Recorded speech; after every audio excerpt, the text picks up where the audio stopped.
George Walker Bush, 43rd President of the United States, first ever with a criminal record.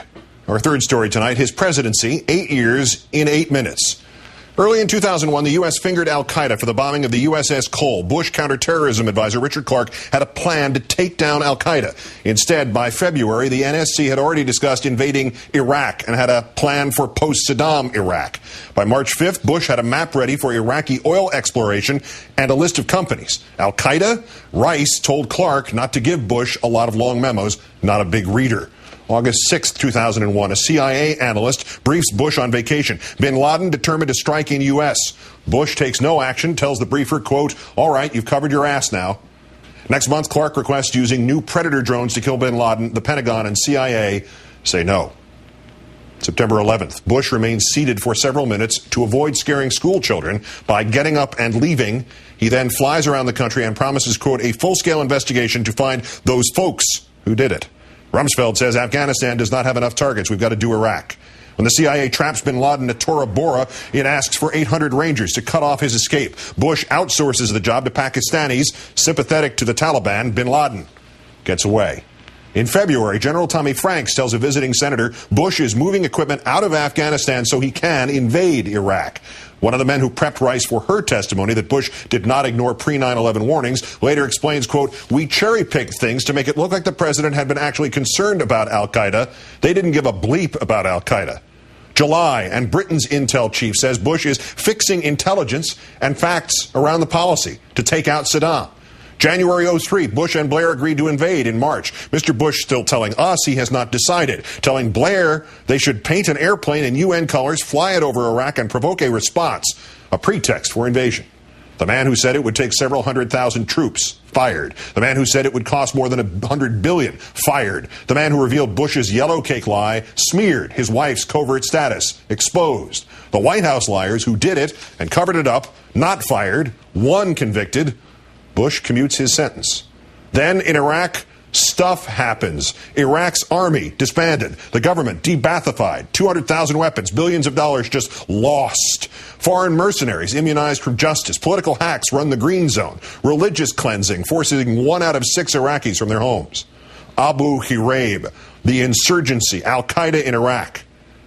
Other stuff does not happen. WMD, post-war planning, body armor, vehicular armor. The payoff?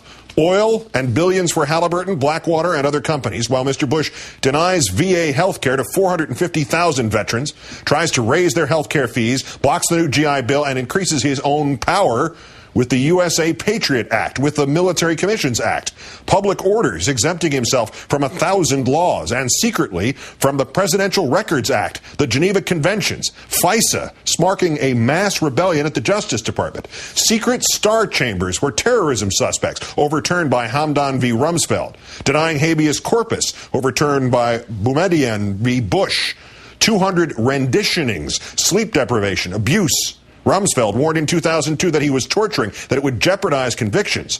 Out of 550 at Gitmo, hundreds ultimately go free with no charges. Dozens are tortured, 8 fatally, 3 are convicted. On U.S. soil, 1,200 immigrants rounded up without due process, without bail, without court dates, without a single charge of terrorism. It wasn't just Mr. Bush no longer subject to the rule of law. He slashed regulations on everyone from banks to mining companies, appointed 98 lobbyists to oversee their own industries, weakening emission standards for mercury and 650 different toxic chemicals. Regulators shared drugs and their beds with industry reps. The Crandall Canyon mine owner told inspectors to back up because his buddy, Republican Mitch McConnell, was sleeping with their boss. McConnell's wife is Bush Labor Secretary Elaine Chao.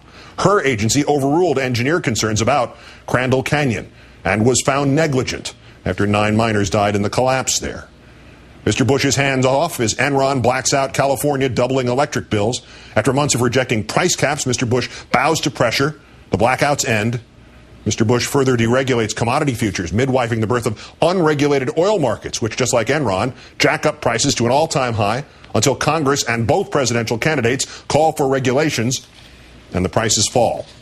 Deregulating financial services and lax enforcement of remaining rules created a housing bubble, creating the mortgage crisis, creating then a credit crisis, devastating industries that rely on credit from student loans to car dealers. Firms that had survived the Great Depression could not survive Bush. Those that did got $700 billion. No strings, no transparency, no idea whether it worked. Unlike the auto bailout, which cut workers' salaries, a GOP memo called it a chance to punish unions. But Bush failed even when his party and his patrons did not stand to profit. Investigators blame management, cost-cutting communication for missed warnings about Colombia. Bush administration convicts include sex offenders at Homeland Security, convicted liars, every kind of thief in the calendar. And if you count things that were not prosecuted, the Vice President of the United States actually shot a man in the face. The man apologized. Mr. Bush faked the truth with paid propaganda in Iraq on his education policy, tried to silence the truth about global warming, rocket fuel in our water, industry influence on energy policy, politicized the truth of science at NASA, the EPA, the National Cancer Institute, Fish and Wildlife, and the FDA. His lies exposed by whistleblowers from the cabinet down. Complete BS, the Treasury Secretary said of Mr. Bush on his tax cuts. Rice's mushroom cloud, Powell's mobile labs, Iraq and 9/11, Jack Abramoff, Jessica Lynch, Pat Tillman again, Pat Tillman again.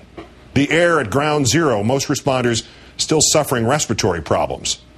Global warming, carbon emissions, a Clear Skies Initiative lowering air quality standards, the Healthy Forest Initiative increasing logging, faith-based initiatives, the cost of Medicare reform, fired U.S. attorneys, politically synchronized terror alerts, the surge causing insurgents to switch sides, that abortion causes breast cancer, that his first recession began under Clinton, that he did not wiretap without warrants, that we do not torture, that American citizen John Walker Lynn's rights were not violated, that he refused the right to counsel.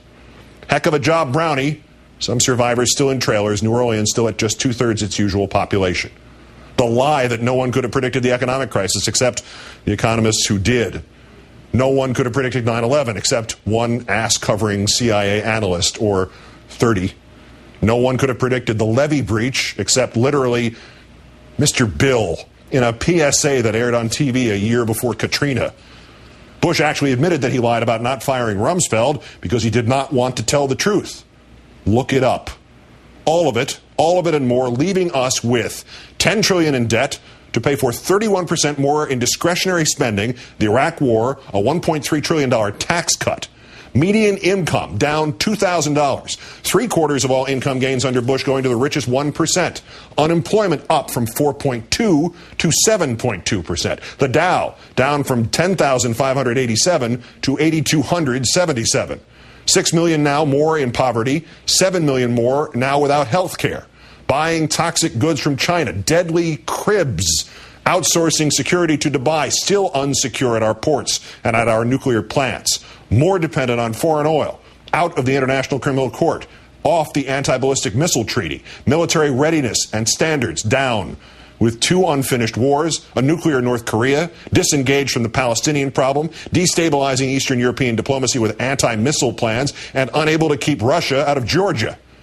2,000 miles of Appalachian streams destroyed by rubble from mountaintop mining. At his last G8 summit, he actually bid farewell to other world leaders saying, quote, "Goodbye from the world's greatest polluter," consistently undermining historic American reverence for the institutions that empower us, education, now academic elites, and the law, activist judges capping jury awards. And bin Laden, living today unmolested in a Pakistani safe haven created by a truce, endorsed and defended by George W. Bush. And among all the gifts he gave to bin Laden, the most awful, the most damaging, not just to America, but to the American ideal, was to further bin Laden's goal by making us act out of fear rather than fortitude, leaving us with precious little to cling to tonight, save the one thing that might yet suffice: hope.